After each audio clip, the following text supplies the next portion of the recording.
So I've been using the Sonos Arc since it was released, and I love the style, the sound, and the connectivity, particularly in regards to Sonos's ecosystem, and I can highly recommend it. But now Sonos have decided to take what was already a phenomenal soundbar and turn it up to 11. We need that extra push over the cliff. You know what we do? Put it up to 11. 11, exactly. And they call it the Sonos Arc Ultra. And there is a £280 difference between the original Arc and the Ultra. So the question is, how much extra sound do you get for that extra £280? And that is the question, and it's the first question that I asked when I heard they released the Ultra. How is this one better? So I've only had a very short time with the Sonos Arc soundbar, but I have recorded my first impressions and reactions in a side-by-side comparison test between the Arc and the Arc Ultra. That will be at the end of this video. Now listen here real quick.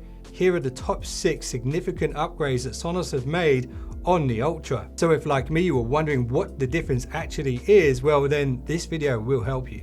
Number 1. So when I first took the Ultra out of the box and placed it next to the original Arc, honestly, it's kind of hard to tell the difference, especially when sitting directly in front of it. But there are some subtle changes and aspects that have been redesigned on the Ultra. It's now 1.2 centimeters shorter, 3.6 centimeters wider, and has 5.6 millimeter less depth than the original Arc. And these are all good things. The fact that it's a bit wider means that there could be more separation between the drivers and therefore should result in better audio separation. And the fact that the Ultra is shorter means that it's less likely to obscure the bottom edge of your TV if you're placing it on a TV stand.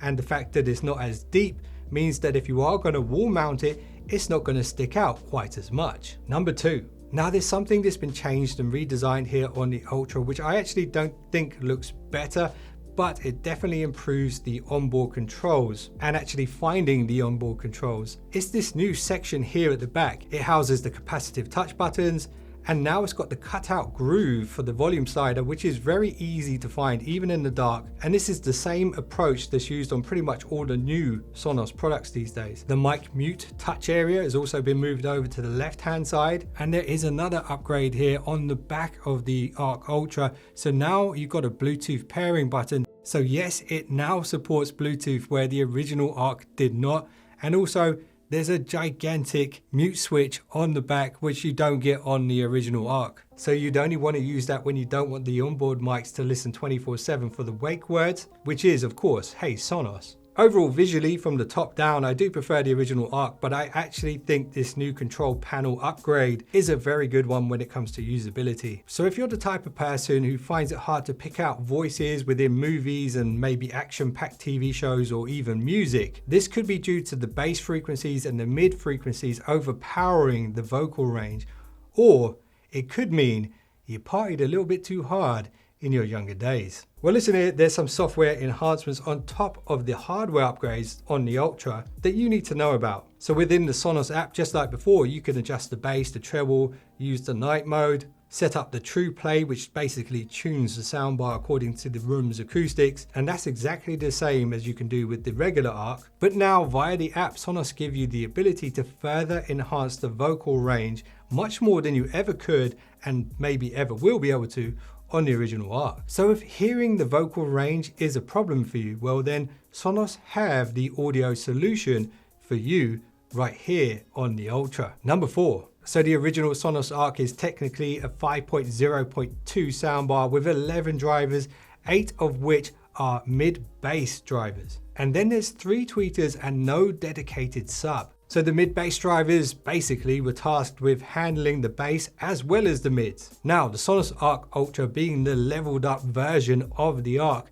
has 14 drivers. And interestingly, less of them are mid-bass drivers this time. The original Arc had 8, the Ultra has 6, but it does have a secret weapon. The Ultra has more tweeters. It's got 7 in total compared to the 3 on the original Arc. So clarity should be significantly improved. And of course, they've upgraded the waveguides and all this kind of stuff too. So that's a significant change to the speaker configuration, also the types of speakers, and the waveguides will change how the sound is spread around the room. But even with all of this, I do still believe the Sonos Arc is an absolute beast. So the original Arc was a 5.0.2 channel soundbar. The Ultra technically is a 9.1.5 4-channel soundbar, and that is a lot of extra channels, but will it make a difference? Number 5. Now the reason it's a 9.1.4 channel soundbar is because it does have a dedicated mid subwoofer, and that is the secret weapon that I was talking about. And just based off of this new tool and the additional tweeters that have been added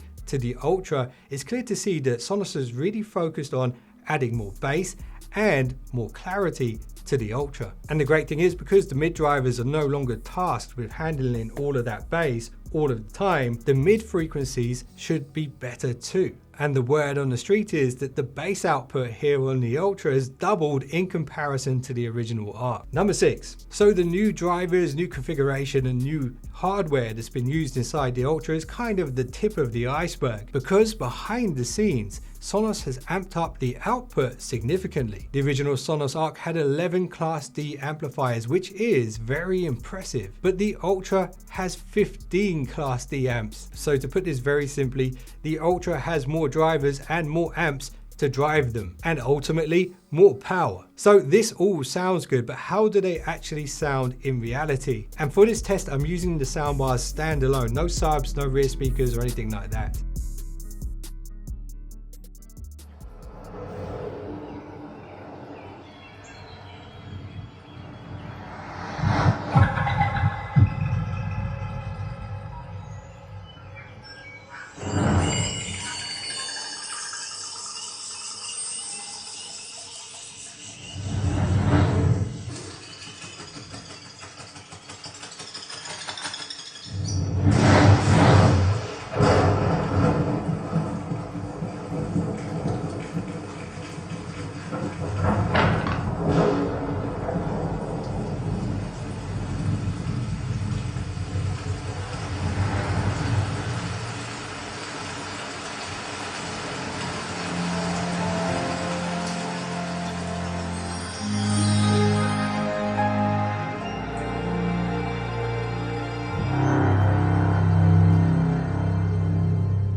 So there's great separation left and right, very clear. Decent height there in the intro.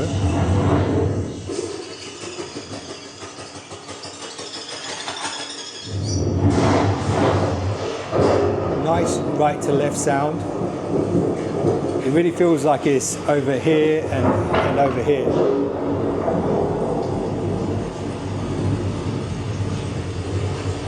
Bass is not bad.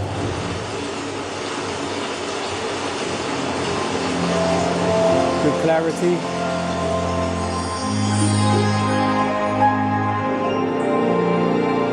Yeah, I still like this soundbar. This is a fantastic soundbar. But I definitely noticed the bass that I'm used to having with the sub. It just isn't there on this one. Okay, so now the Ultra's hooked up on its own. No rear channels, no subs. If this can even get close to what I'm used to with my sub connected to the Arc on its own, I'm going to be super impressed. Anyway, let's see how it does directly after testing the Dolby Atmos on the original Arc.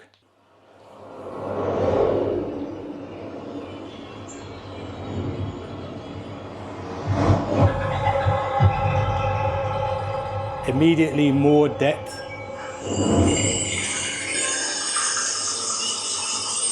Better clarity.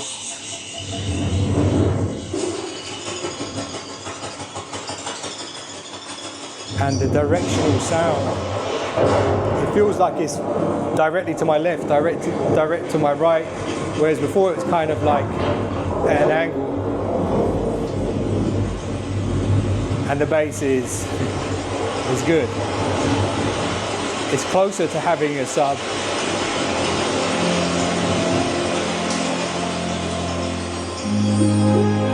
Yeah, you can feel the extra power that this one has, especially there at the end. So for anyone who's shopping around for just an all-in-one solution and has no interest in adding rear speakers and subs, then I would definitely say the extra 280 quid is well spent on the Ultra. However, if you have a slightly smaller living room, it might be a bit overkill for you because the original Arc is actually very, very good, and it doesn't have quite as much bass, but it's got enough for a smaller space. And if you have a massive living room, well then, lend us some money. And yeah, definitely the Ultra would be better for you. And the great thing about Sonos, and I love this about the ecosystem, when I said I really like what they're doing, what I meant by that is if I wanted to change the rear speakers to eras or newer versions of the Sonos ones, I could do that at any time. And if I wanted to change the sub to the brand new Sub 4, I could do that as well. And if I want to change the Arc out at any time for the Ultra, I can do that as well. So I will be keeping an eye out for any bargains and deals over the sales and stuff like that. And I suggest you do the same. I hope this video has helped you. If it did, a little thumbs up would be appreciated. And if you just subscribed, you're now one of the finest subscribers known to man. And I will see you in the next one. Don't be late.